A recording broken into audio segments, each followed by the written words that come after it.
খিলঞ্জীয়া মানুহখিনিৰ অস্তিত্ব আৰু প্ৰভুত্ব ৰক্ষা কৰা এইটো নৈতিক দায়িত্ব আৰু সেই কাৰণে আমি এটা কথা স্পষ্টকৈ কৈছোঁ যে চৰকাৰে এইটো দায়িত্ব ল'ব লাগিব, মুখ্যমন্ত্ৰীয়ে এইটো দায়িত্ব ল'ব লাগিব খিলঞ্জীয়া মানুহৰ সুৰক্ষিত ভৱিষ্যতৰ কাৰণে। যিহেতু চৰকাৰ বিজেপিৰ আছে, যে চৰকাৰ বিজেপিৰ আছে, বিজেপিয়ে এইটো দায়িত্ব ল'ব লাগিব আৰু সেই কাৰণে আমি স্পষ্টভাৱে কৈ দিছোঁ, আমি ইয়াত মুখ্যমন্ত্ৰীৰ হস্তক্ষেপ বিচাৰিছোঁ আৰু তেল ডিপুটোৰ ক্ষেত্ৰত যিটো এক তদন্তৰ ঘোষণা কৰিছিলে, তদন্তৰ প্ৰতিবেদনটো নিদিয়াকৈ কেনেকৈ তেল ডিপুটো খুলিব সেইটো আমি প্ৰশ্ন কৰিছোঁ। তদন্তৰ প্ৰতিবেদন ৰাজহুৱা কৰিব লাগিব।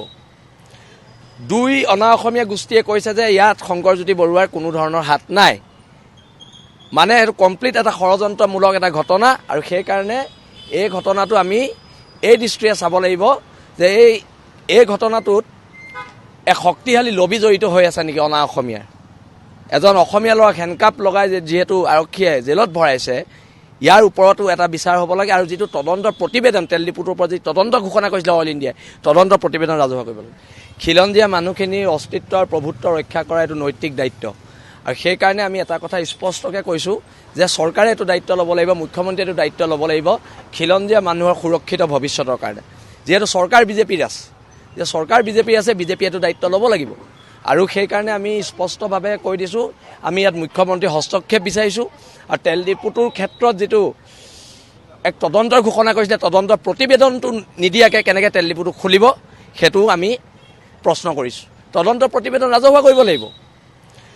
দুই অনা অসমীয়া গোষ্ঠীয়ে কৈছে যে ইয়াত শংকৰজ্যোতি বৰুৱাৰ কোনো ধৰণৰ হাত নাই, মানে সেইটো কমপ্লিট এটা ষড়যন্ত্ৰমূলক এটা ঘটনা আৰু সেইকাৰণে এই ঘটনাটো আমি এই দৃষ্টিৰে চাব লাগিব যে এই ঘটনাটোত এক শক্তিশালী লবি জড়িত হৈ আছে নেকি অনা অসমীয়াৰ।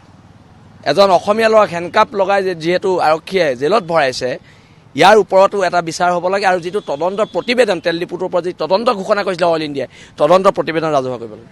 খিলঞ্জীয়া মানুহখিনিৰ অস্তিত্ব আৰু প্ৰভুত্ব ৰক্ষা কৰা এইটো নৈতিক দায়িত্ব আৰু সেই কাৰণে আমি এটা কথা স্পষ্টকৈ কৈছোঁ যে চৰকাৰে এইটো দায়িত্ব ল'ব লাগিব, মুখ্যমন্ত্ৰীয়ে এইটো দায়িত্ব ল'ব লাগিব খিলঞ্জীয়া মানুহৰ সুৰক্ষিত ভৱিষ্যতৰ কাৰণে। যিহেতু চৰকাৰ বিজেপিৰ আছে, যে চৰকাৰ বিজেপিৰ আছে, বিজেপিয়ে এইটো দায়িত্ব ল'ব লাগিব আৰু সেইকাৰণে আমি স্পষ্টভাৱে কৈ দিছোঁ, আমি ইয়াত মুখ্যমন্ত্ৰীৰ হস্তক্ষেপ বিচাৰিছোঁ আৰু তেল ডিপুটোৰ ক্ষেত্ৰত যিটো এক তদন্তৰ ঘোষণা কৰিছিলে, তদন্তৰ প্ৰতিবেদনটো নিদিয়াকৈ কেনেকৈ তেল ডিপুটো খুলিব সেইটো আমি প্ৰশ্ন কৰিছোঁ। তদন্তৰ প্ৰতিবেদন ৰাজহুৱা কৰিব লাগিব।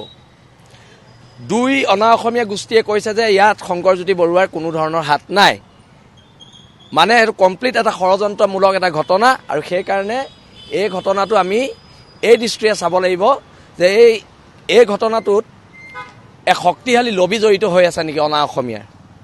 এজন অসমীয়া ল'ৰাক হেণ্ডকাপ লগাই যিহেতু আৰক্ষীয়ে জেলত ভৰাইছে, ইয়াৰ ওপৰতো এটা বিচাৰ হ'ব লাগে আৰু যিটো তদন্তৰ প্ৰতিবেদন তেল ডিপুটোৰ ওপৰত যি তদন্ত ঘোষণা কৰিছিলে অল ইণ্ডিয়াই, তদন্তৰ প্ৰতিবেদন ৰাজহুৱা কৰিব লাগে।